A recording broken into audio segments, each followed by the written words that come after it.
Well, hello everyone, and welcome back to Two Guys and a Bible here on Fulfilled Radio, a voice you can trust. My name is Don K. Preston. I am the president of Preterist Research Institute of Ardmore, Oklahoma, and William Bell is supposed to be with me this evening. I sent an invitation. I think maybe I will just go ahead and send another one very, very quickly, just to, just to make sure. And but I haven't heard from him. We corresponded earlier in the day, but I haven't heard anything from him since then. So, anyway, hopefully he will chime in here very shortly and we will proceed. Hope you are having a fantastic week so far. This has been an ultra hectic week for me. I told my wife yesterday, I said, with all the projects I'm involved in, I'm with this writing project, that writing project, et cetera, et cetera. I said, I'm almost feeling overwhelmed by all of the projects that I am involved in. And yet I'm loving every minute of it. I absolutely love to write. I love to research. And I got to tell you what, folks, since I have discovered Grok and Chat GPT and Perplexity, and um, I have never used the X, what's it called? Anyway, I've never used the AI through X, and that is Grok. There's another one though. Anyway, there's a bunch of them out there. I haven't used many, if any, of the others. I've used Gemini one time, I think. But anyway, all of that aside, um, since I discovered that,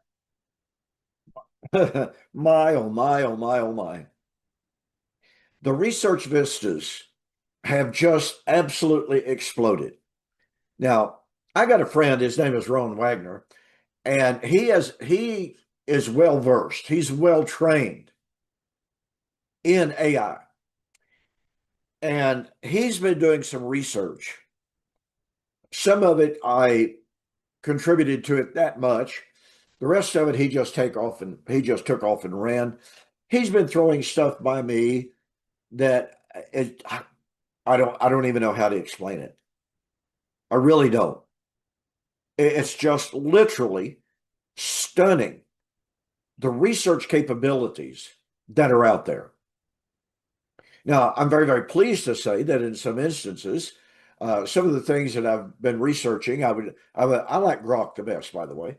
I would get on Grok and there's Brother Bell, but I'd get on Grok and do a search, and what it would bring me would be essentially what my own research had concluded. And so that was just pretty cool. All right, there is William Bell, maybe. Are you there, William? Okay, well, I'm not getting his. Oh, there he is. Hello.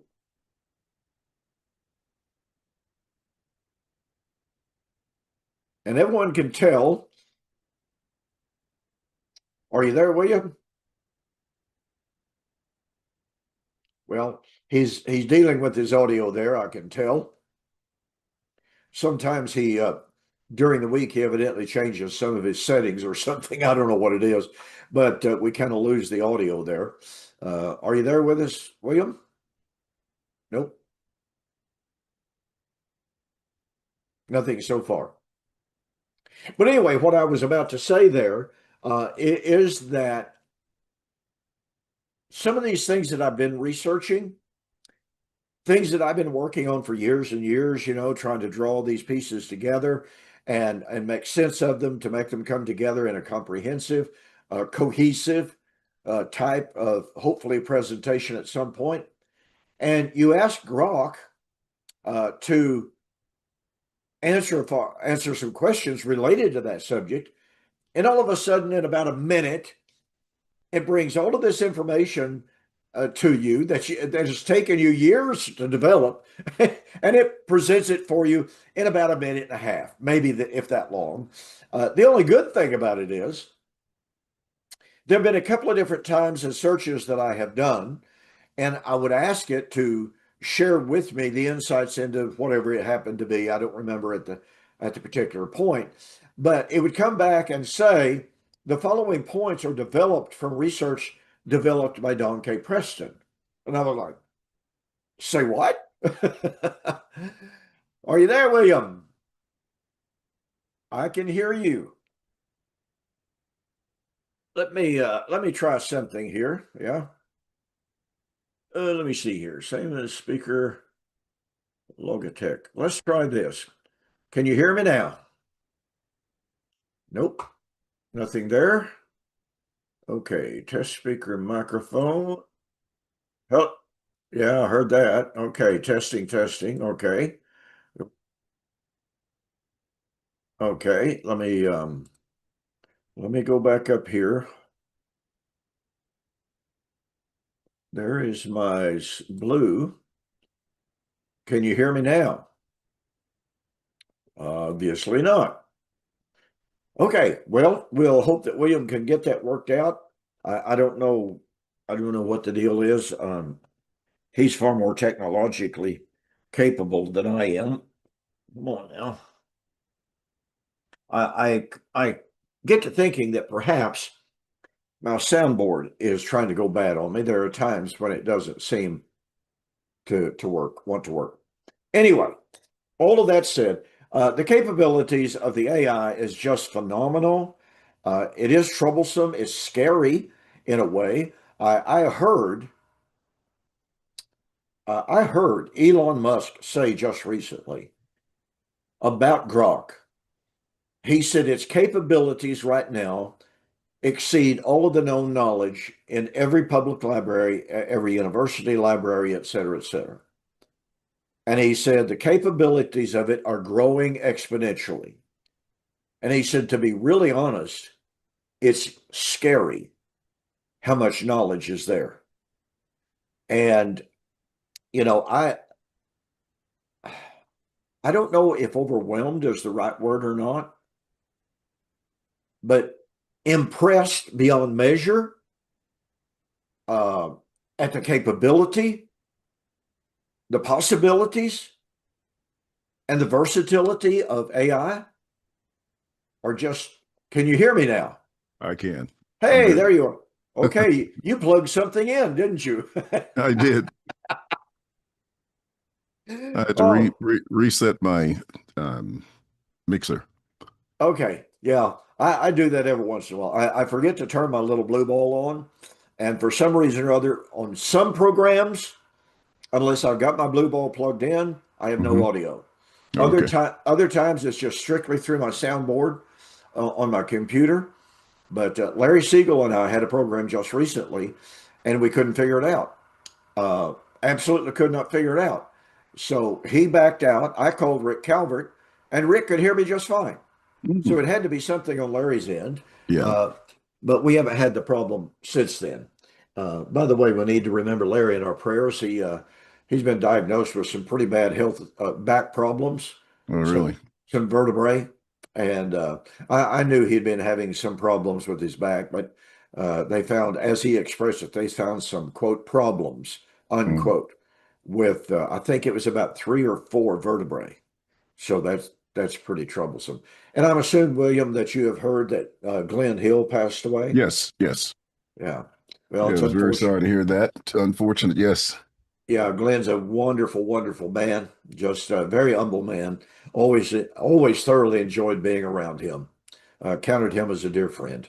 So, well, anyway, William, we pretty well concluded our examination of Galatians chapter 4, 22 and following, and Paul's allegory of the 2 women representing 2 mountains, 2 sons, 2 covenants, and Paul's conclusion.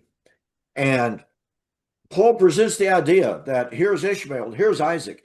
Ishmael persecuted Isaac. And you know, William, I had somebody tell me just today, commenting on my video. It wasn't our 2 guys video, but commenting on one of my videos.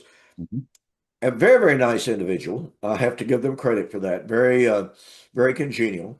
They said, two systems or two laws, and I want to just lay this right out here at the very first of our discussion, because it fits so beautifully the discussion of Galatians 4. But this individual said two laws cannot exist at the same time together, side by side. Give us your response to that.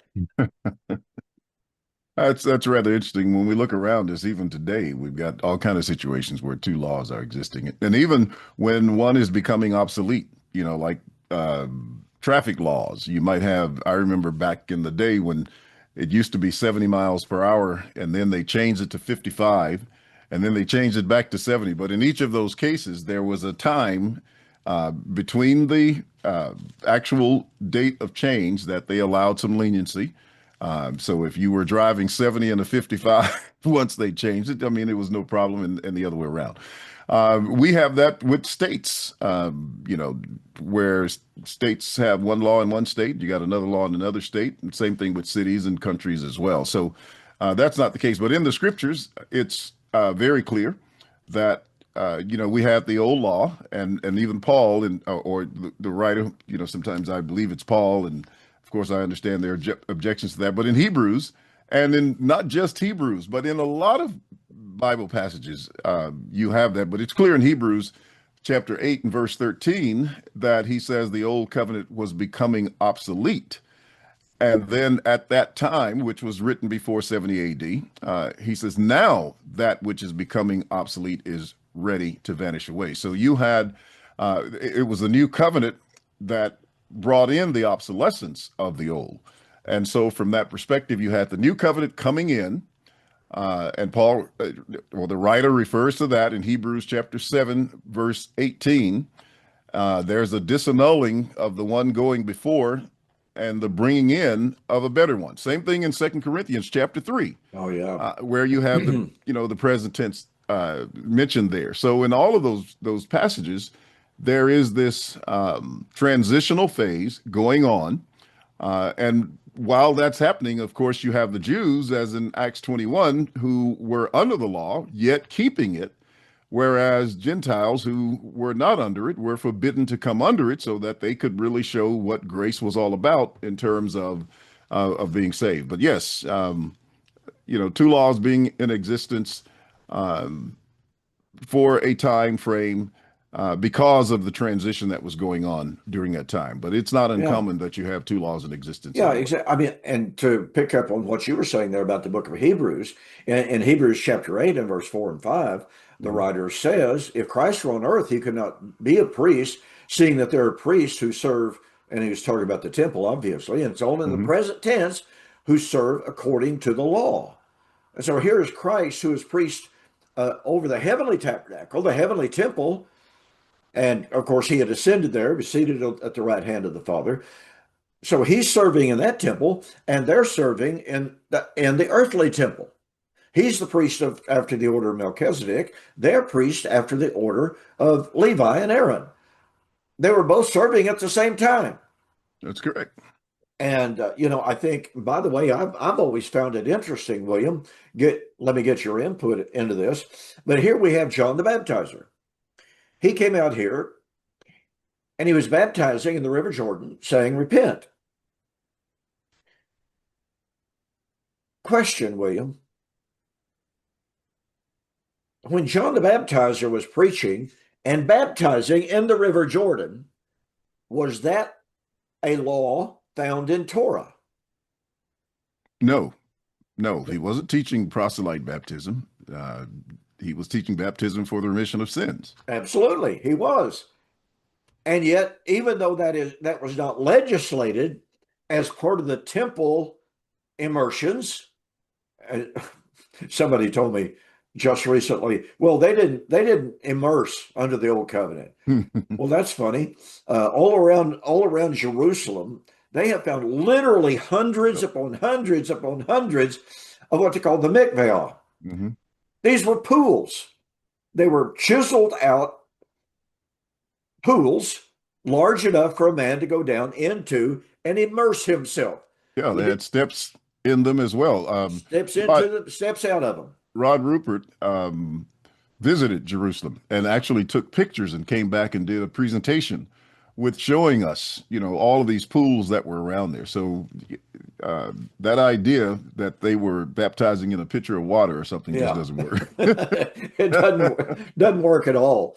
And I read about that years and years and years ago about the discovery, even at earlier stages of archaeology in Jerusalem, they were beginning to find all of these just everywhere, Hmm.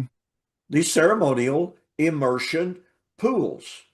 So yeah, it kind of blew the idea out of the water that was made that the Jews of the first century didn't practice immersion as a form of baptism. It just simply didn't work. But the point being here that here is John the Baptizer, and properly it's John the Immerser, but here is John. He's doing something that Torah did not command. So you had the law of the temple, and here's John sent by God to baptize. In other words, John had a different law from the temple, a Yeah, different and law. what is that, Matthew 20, where there's a conflict about his baptism, whether it was from men or from God. And Right, that question was thoroughly answered in the behavior of the Pharisees who were objecting to it. exactly. So anyway, this is just an objection that is thrown out there an awful lot because people don't grasp, number one, they don't grasp the transitional nature of the first century period of time. And this is exhibited very often when we talk about the atonement. They run over to Romans chapter 5, verse 9 and 10, in which Paul says, speaking of Christ, in whom we have received an aorist, second aorist, as I remember it, an active aorist, through whom we have received the atonement. They say, see, they already had the atonement. So then when they encounter Hebrews chapter 9 and Christ coming out of the most holy place for the appearing of the second time for salvation, they say, but that's not part of the atonement. And so they rip salvation out of the context of the atonement, as if the atonement was not salvation. Because they said, well, they already had the atonement back here, Romans 5. So atonement couldn't be consummated at the parousia. And so that's a failure to understand the transitional first century period. And it's also a failure to understand and to appreciate and to acknowledge the process of Yom Kippur. But go ahead. No, I was just going to say, I would suggest that they look up every occurrence of the words dealing with atonement and look at the tenses of the verbs. Yes, you'll have the aorist, but you'll also have a present tense and you'll have an aorist subjunctive, which covers both ends of that spectrum. Right. And that's very, very important if they're going to really be honest with the text. Yeah. Good point. Good point. Okay. So here, Paul in Galatians, probably his very first epistle, speaks about casting out the bondwoman and her son. Children of the flesh will not be children or heirs with children of the spirit. And he then says, stand fast, therefore, in the liberty wherewith Christ has set us free, and do not be entangled again in a yoke of bondage. Now, William, I find it, and I've made this kind of comment so very, very often. I have said, and I'll continue to say, some of the things that the New Testament writers said in the historical and theological environment in which they were said were so shocking. They were so challenging. Here is Paul writing to Jewish Christians, saying that their life under Torah had been a life of bondage. How would that kind of statement sit with the regular faithful Jews of the day? Well, we know how it's set with them in John chapter 8. When Jesus made the statement, if you continue in my word, then are you my disciples indeed? And they said, we are Abraham's seed and have never been in bondage to any man. So they Right. didn't recognize the fact that being under Torah was a state of servitude, a state of slavery. And that was also the reason why they could not inherit under Torah. Exactly. I mean, that's a great point. And so their failure to understand, and some people have pointed out to me when I bring these passages up, they said, well, look how David spoke of the law. Psalms 119, how love I thy law.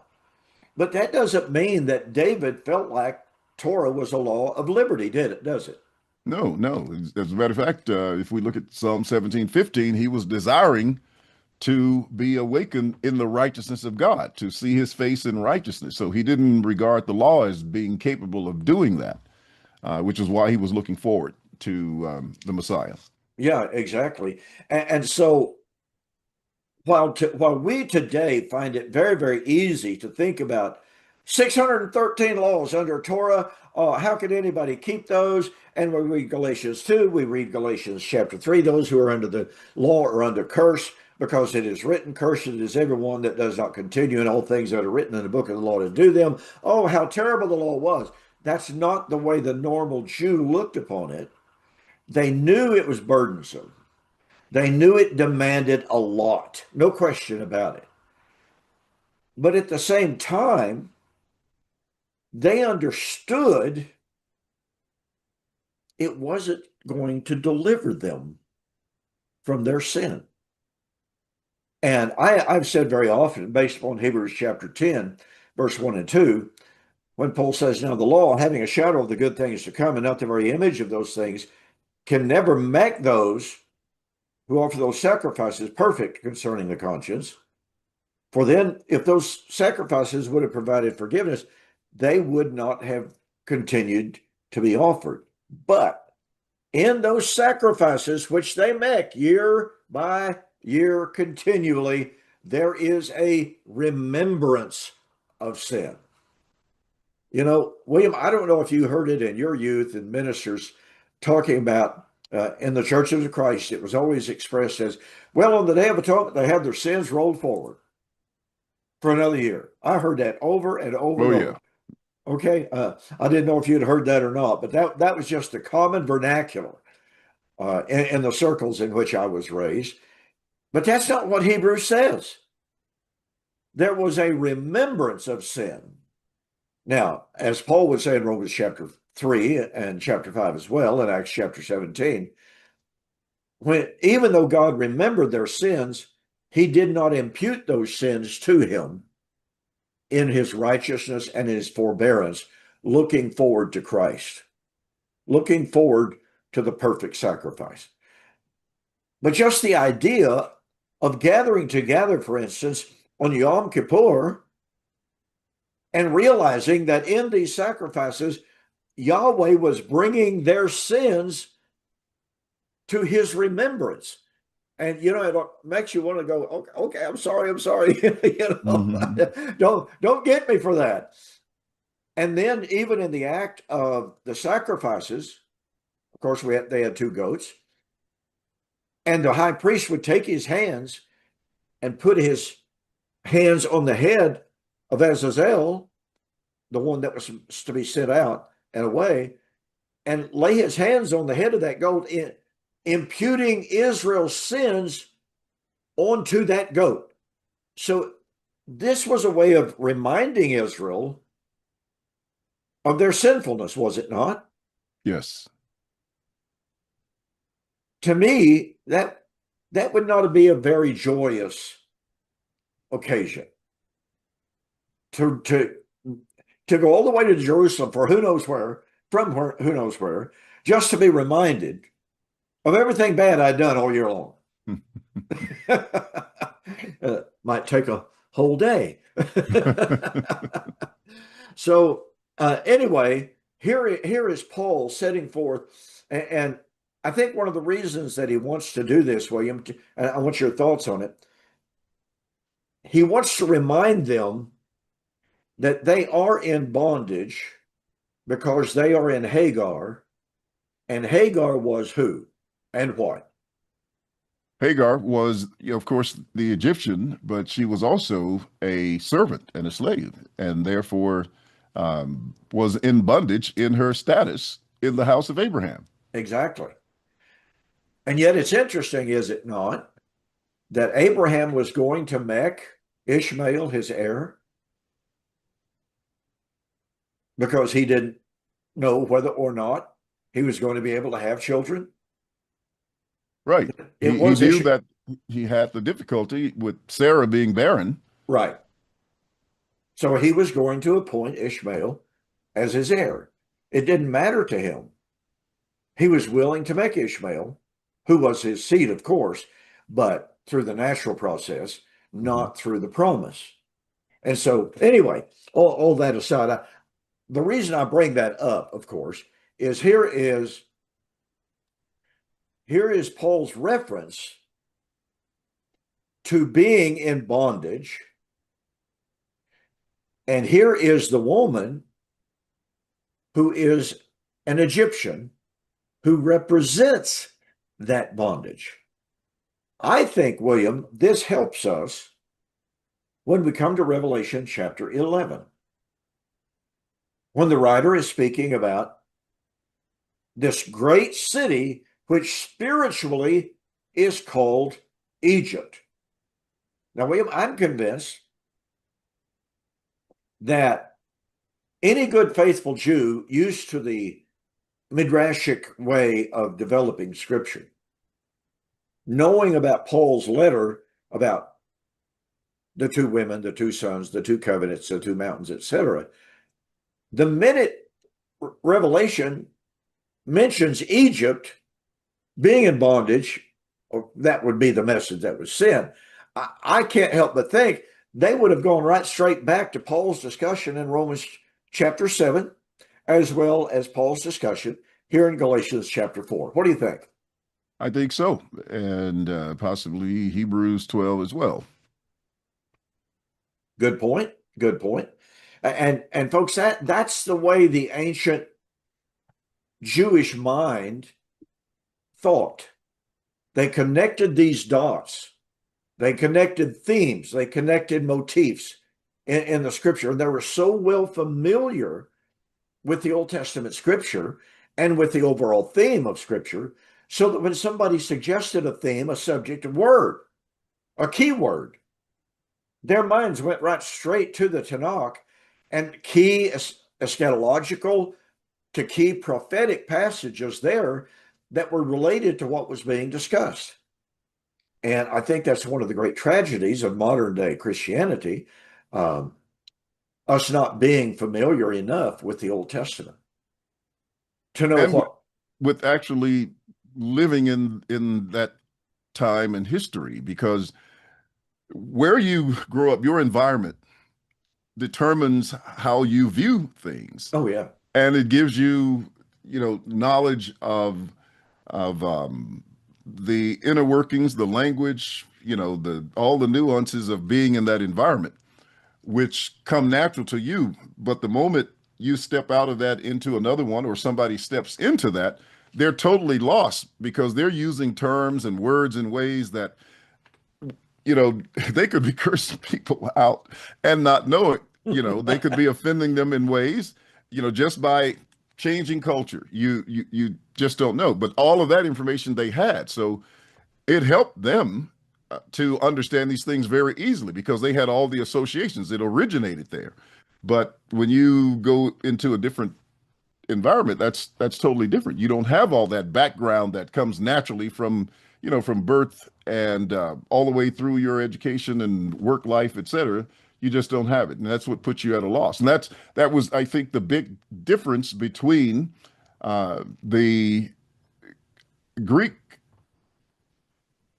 and Roman leg of Christianity being separated from the Hebraic prophets. Oh, yeah. That made a huge difference in the way they viewed things. Yeah, it's interesting to me.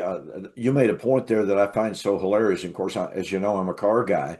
When you are removed from the culture, when you are removed from that everyday cultural, the idioms, the Mm-hmm. euphemisms, the slang, the whatever, you may wind up offending people. And I've done that. My very first trip to Australia, I, I I won't go into great detail, but I really put my foot in it around supper.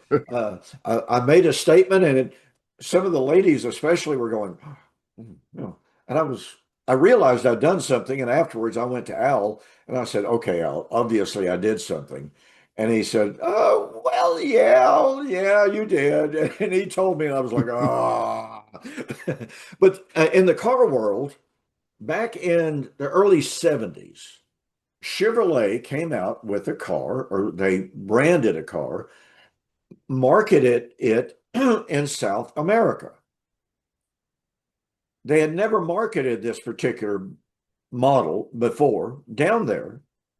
Well, the name of the car was Nova. Now, here in America, the car was wildly successful. Okay.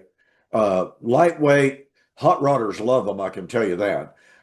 They're very, very, very sought after right now. But anyway, they couldn't sell them.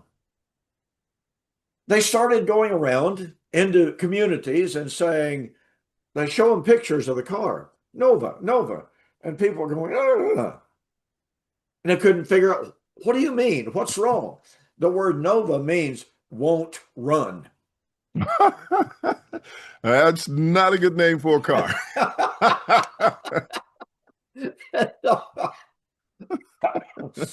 So now marketers do a better job of market research.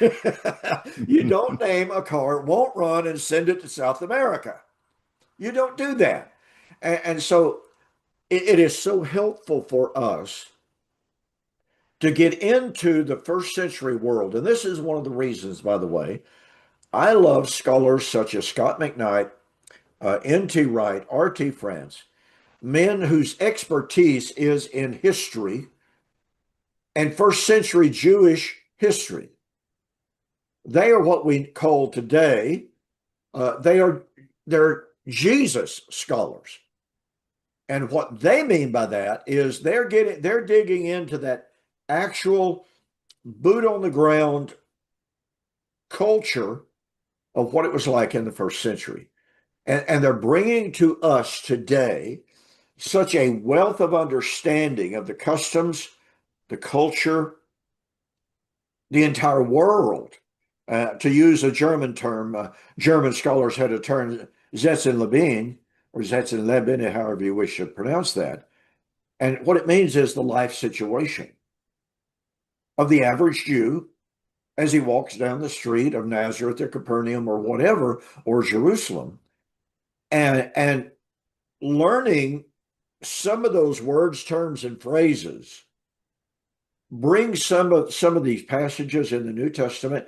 It just brings them to light in such a way that I know that studying N.T. Wright, for instance, he's one of the very, very best at that, and showing here's what was happening at this time in that place. Here's the language of that time and place of those events. And you're going, oh my goodness gracious, now I can understand why the Pharisees were so upset, or why this group liked it or didn't like it or whatever. It's absolutely amazing. So when Paul is talking about stand fast, therefore, in the liberty wherewith Christ has make you free, I believe that he's echoing John chapter 8. The Son shall make you free. And once again, the good, faithful Jews are going to be going, what are you talking about? What are you talking about? And yet, back to N.T. Wright, N.T. Wright says there was a very, very widespread belief in the first century that in some sense, somehow, some way, Israel was still in bondage. Not Egyptian, but they were still in bondage. And that in spite of the promises that when they returned from Babylonian captivity, they'd have this idyllic world, that didn't come about. So they were still looking for the Messiah. They were looking for the deliverer. And so that awareness of that cultural belief that they were still in bondage, and for Paul to say to these Christians, stand fast, therefore, in the liberty by which Christ has made you free. That's an astounding statement. It speaks to that day, it speaks to that time, it speaks to that world. And it says, what you've been looking for, what was prophesied, what the world around you is looking for, it's here and it's now. Thoughts? Well, I think that's very appropriate in terms of their expectation. I was looking for the text, and I thought it was Luke 2. It might be Luke 1, but anyway, where it even mentions they were looking for the redemption. So they had this expectation of the Messiah coming to deliver them, and their national situation just intensified that desire even more. But it was there, and you know the text says, he was going to save them from their sins. So they understood some sense of being in bondage from a spiritual point of view, uh, totally separate or in connection with the national type of bondage that they felt, being under Rome, and that's why they hated the tax collectors, et cetera, the publicans so much, because they were there aiding them, and then you had the Sadducees, et cetera, that remained in power by their willingness to cooperate with them. Yeah. And you raised a point there that's very, very powerful. And that is that they saw a direct correlation. And this correlation was developed in the time of the Assyrians, in the time of the Babylonians, even in the times of Persia and what have you. They understood that there was a direct correlation between Israel in sin and Israel in bondage. They understood that. And that's why there in Luke, I think it's Luke chapter 1, if I'm not mistaken, that you were referring to. Yeah, it is. That the promise was that the Messiah would come and deliver his people from their sin. That's one of the reasons. And William, this is an area that I actually have a lot of fun with this from time to time. This is an area in which, let's go to Acts chapter 24, Acts 23 and 24. Paul is standing in front of the Sanhedrin, right? And he perceives that half of it is Pharisees, half of it is Sadducees. And he says, brethren, I'm a Pharisee of the Pharisees. For the hope of the promise of the resurrection in my own trial this day. And all of a sudden, the Pharisees decides he's just a mighty fine fella. We find no fault with this man. And as you well know, the adversaries of covenant eschatology, they come to that passage and they say, look, Paul said he was a Pharisee. The Pharisees believed in physical resurrection. Therefore, Paul must have believed in physical resurrection. Now, I wrote a book on this, Paul on trial, Paul and the Pharisees, and Paul resurrection and the Pharisees. And to me, I mean, you and I, years and years and years ago, I remember you and I talking about the trial of Paul and how significant it really was. Because the question is, if if the Pharisees still, after 2.5 weeks, I think is the timeline, after at least 2 weeks, from Acts 23 until Acts 24, in Acts 23, he says, I'm a Pharisee of the Pharisee, for the hope of the promise of the resurrection of my own trial. Pharisees say he's a mighty fine fellow. We find no fault with him. But then in Acts 24, 13 and following, he says, this I confess to you, that after the way that they call a sect, so worship I the God of my fathers, believing in all things, that there's about to be resurrection of the dead, of the just and the unjust. And he even said, to which they themselves agree. The question, therefore, William, is, I think it's tremendously appropriate question.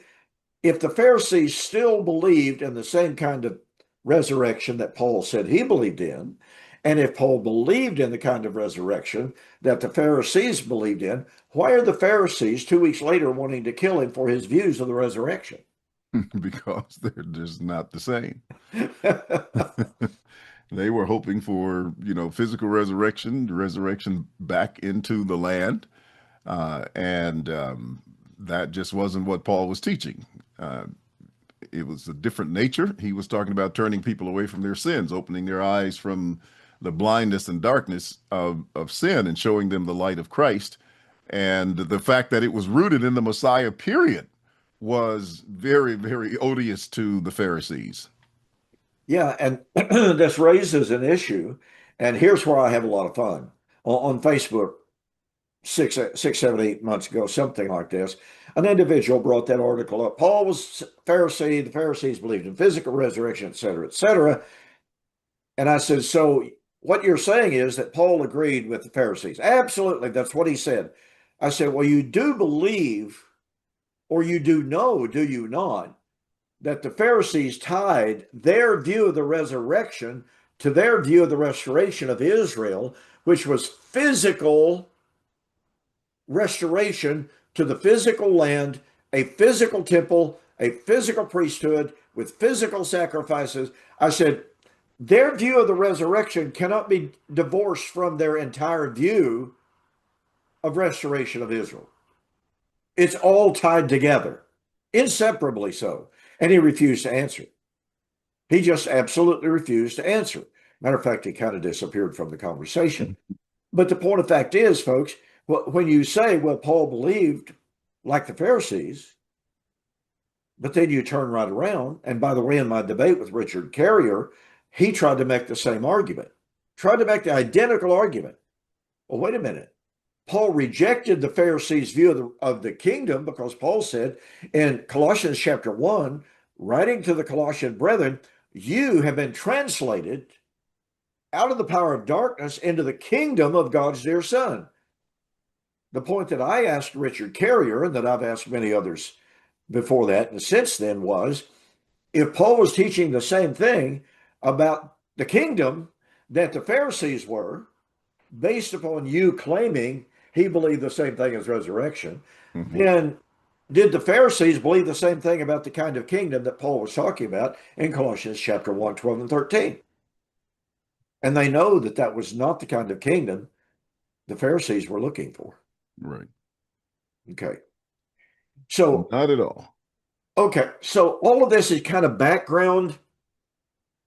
I won't use the word baggage, but it's background, hopefully good information to help us understand what Paul is getting at when he says, stand fast, therefore, in the liberty wherewith Christ has set us free. Now, William, here's a question, multiple choice question. What are some of the elements of the freedom that Paul might have in mind? Well, one of them for sure would be absence from having to serve according to Torah. No more physical circumcision, no ties to the temple, the Levitical priesthood, and of course, liberating them from their past sins that, which is the reason that Christ came to deliver them from. No obligatory requirements for going to Jerusalem to observe the feast days, et cetera, et cetera. Now, I don't know if any of those hit what you're looking for. Every one of them. That's not a true or false question. That's an umbrella question because everything that you said is absolutely true. I mean, let's face it. Most Jews of the first century, according to historical studies, were just pretty poor people. They were not wealthy. They were based in agronomy, agriculture. Just think what a challenge it was, William, to take off. If you're up in Syria, for instance, you're up around Damascus, or you're down here in Egypt as a Jew. What kind of a challenge was it for you to leave your land, travel hundreds and hundreds and hundreds of miles, which might take you months?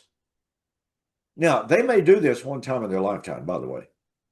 I know that they were supposed to do it 3 times a year, but just the practical reality of it was, if you live in Rome, boy, that's a long journey down to Jerusalem.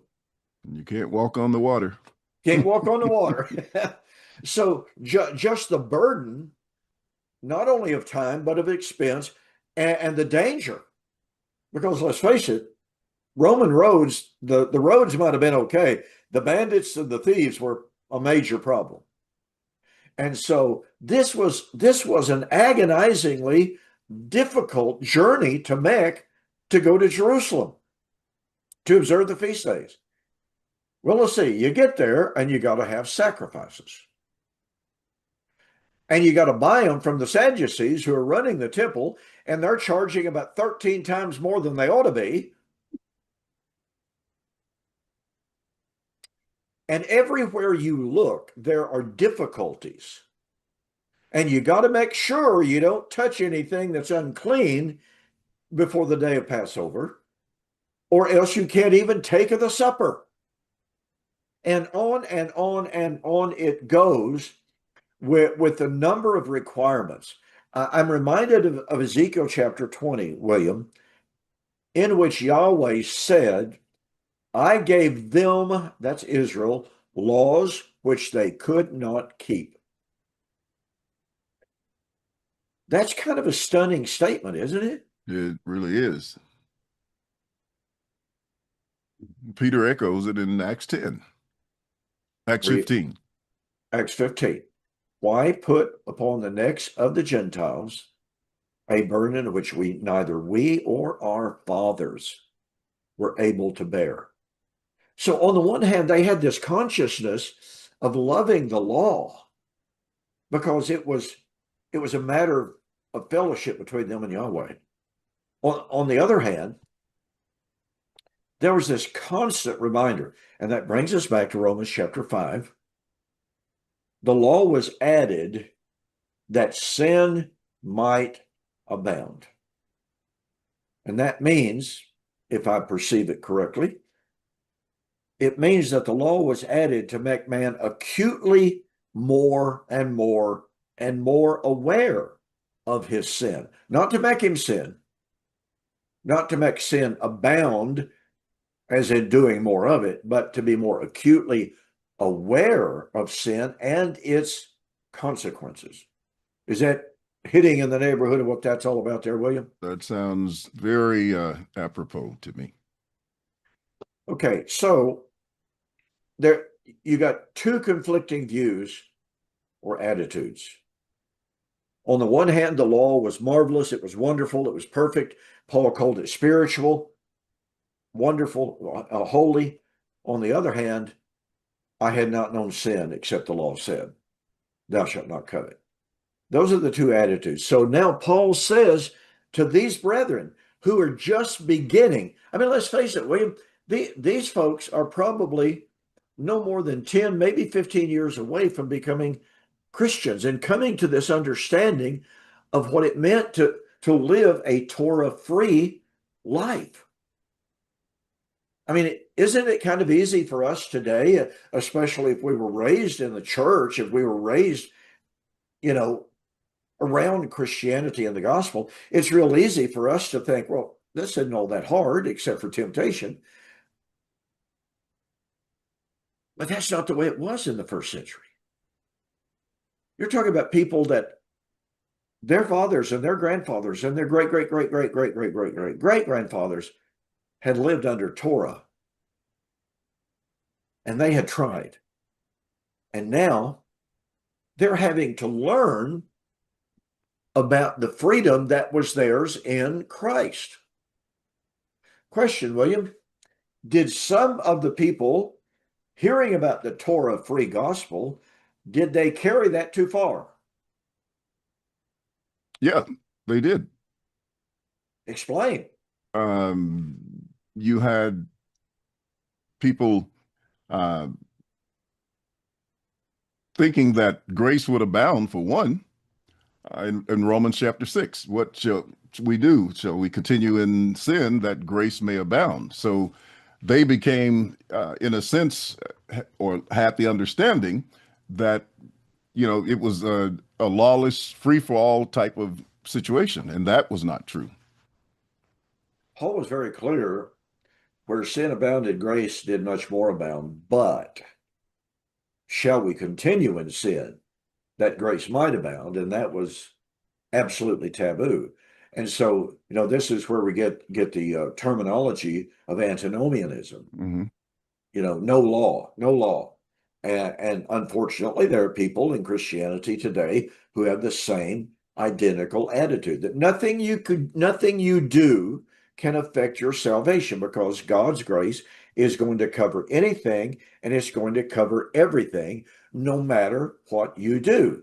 That is not the Pauline doctrine of grace, at least not the way I read it. I don't read it that way either. Okay, so stand fast, therefore, in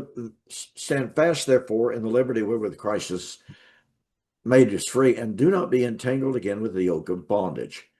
Behold, I, Paul, say unto you that if you be circumcised, Christ shall profit you nothing. Well, you touched on this just a moment ago, William, when I said, what are some of those areas that Paul had in mind when he talked about freedom?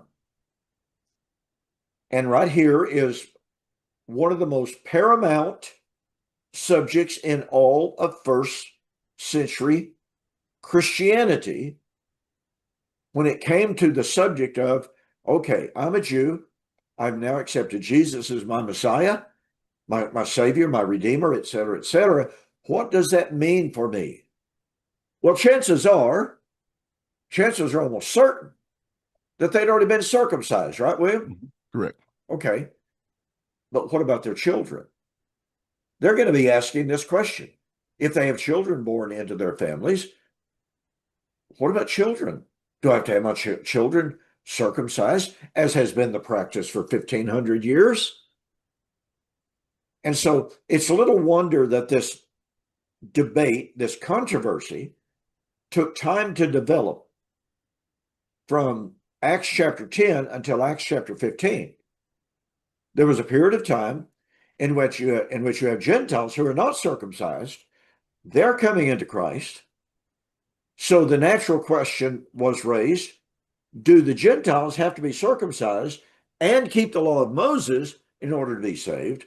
But as a corollary to that, then the question began to be raised, well, what about my children? I'm a Jew. I was circumcised. Do I have to circumcise my children? I remember reading W.D. Davies, William. W.D. Davies, and he wrote Paul and the Gospel. And he said something along the following lines. Circumcision is one of those subjects that to us today certainly seems anachronistic. What's the point? How does it relate to us today? Now, interestingly, William, it's true that there are groups today who would seek to impose circumcision again, right? Mm-hmm. And they are. And they are. They exist. They go by a variety of names. We just have some who call themselves Torah observant Christians, mm-hmm. and what have you. I even had a debate with one young man right there in Memphis years and years ago. Michael Bug. Yeah, Michael Bug. Yeah, he couldn't get his own people to attend the debate. but nonetheless, his group teaches even today, yeah, as Christians, we've got to be circumcised, physically circumcised. There's one extremely popular guy who teaches Torah observant Christianity, lives in Huntsville, Arkansas, just outside of Fayetteville. I know the area well. I dated a girl from there when I was in high school. Thought I was madly in love with that girl. But anyway. But yeah, there are Christians today, folks who call themselves Christians, who believe that we're still supposed to be circumcised, physically circumcised. So here is Paul raising this issue. And W.D. Davies goes, this may seem like his word is arcane subject to us today, living as we do in a society that doesn't hardly even discuss circumcision in any kind of a religious context. But he said, we fail to grasp the severity and the importance of the subject to the first century saints. So, William, give us a synopsis of what the first century Jew thought about circumcision. Well, of course, they thought that it was necessary, that it was essential, that if you were not circumcised, you were cut off. Basically, from the requirements that God gave to Abraham in the beginning in Genesis chapter 17. And they were willing to either persecute or force people to be circumcised. You have that in Galatians chapter 2, where they were coming in, as the Bible says, to spy out the liberty. They were like false brethren who came in and trying to determine, who's circumcised and who's not, and they wanted to impose that. So they were very, very dominant and forceful about circumcision. And this is what the first conference was about. There were some who claimed that unless you were circumcised and keep the law of Moses, you could not be saved. And so they had to bring the apostles and elders all together in order to settle that matter, which they did.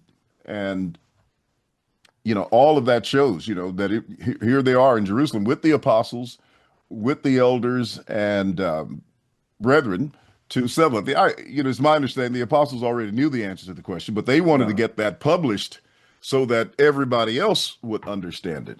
And of course, that's what they did. They went so far as to think that Paul, when he was out among the Gentiles, was teaching that you didn't have to circumcise, etc. But he was, working among the Jews, and he himself also kept the law and walked orderly, as James mentioned to him. But at the same time, they were not imposing it on the Gentiles. So that question had to be settled in order for the church to move along peacefully, because otherwise it was definitely going to be a rift. And that was the backdrop of contention all the way through. Yeah, absolutely. Well, let's pose an interesting question here. Mm-hmm. The question really is not just a matter, William, of the law of Moses, is it? It is Abrahamic covenant. Exactly. So, because the Jews believed, and folks, back to W.D. Davies, it's difficult for us today to grasp how important physical circumcision was to the first century and previously, obviously, Jews, because it was their link to their Abrahamic inheritance. Because physical circumcision, as in the text that William cited, Genesis chapter 17, verse 12 and following, physical circumcision was the sign of the Abrahamic covenant in their flesh. That's how they knew they were Israelites. That's what connected them to Abraham. That's what connected them to the land. And by the way, there are all sorts of rabbinic writings on this. There were rabbis who taught, there were Jews who believed. If you're physically circumcised as a Jew, then you have a part and a place and a piece of the age to come. No matter, you may be a scoundrel, all right? But as long as you were circumcised, you had an inheritance in the age to come. You might be a Jew, but if you had never been circumcised, you forfeit your place in the age to come. So that's how important it was to them. And let's not forget, in Acts chapter 21, the Jewish multitude, believed that Paul had taken Trophimus, a Greek, an uncircumcised man, into the temple. And let's not forget, folks, you have the court of the Gentiles, you have the court of Israel, you have the court of women, the court of priests, et cetera, et cetera. Well, there was a wall separating all of these courts. There on the outer wall, every so often in the spacing, there was a placard that read, any foreigner, that is to say, somebody uncircumcised, beyond this point will bear the responsibility of his own death. Because only Israelites, circumcised Israelites, were allowed to go beyond that wall and to have fellowship with Israel. No circumcision, no fellowship, no entrance, et cetera, et cetera. And so they were going to kill Paul and Trophimus because they believed that they had violated the sanctity of the temple by taking a Gentile into it. Well, William, we're out of time. I think what we need to do is we need to develop this a little bit farther in regard to the Abrahamic covenant next week. to see how important Paul's following discussion of circumcision would have been to the early church, the way it was important to them. And he even went so far as to say, if I still teach circumcision, then why am Well, pardon? well, I was going to say, why is not the offense of the cross ceased? I don't know if that's the Yeah, one you were thinking. that's exactly. Then why am I being accused of teaching the offense of the cross if I'm Hmm. still teaching circumcision? But that's not what he was teaching. So I think we need to develop this a little bit because it's so important and it relates directly to the Abrahamic covenant inheritance that we've been talking about over the Hmm. last several weeks. So that about wraps it up for this evening. Ladies and gentlemen, thank you so much for joining us for tonight's Two Guys in a Bible. William, great as always to be with you. I love your shirt. Thank you so much. Yeah. So, anyway, folks, thanks again for being with us. With that, I will say good night. God bless. All right. Good night.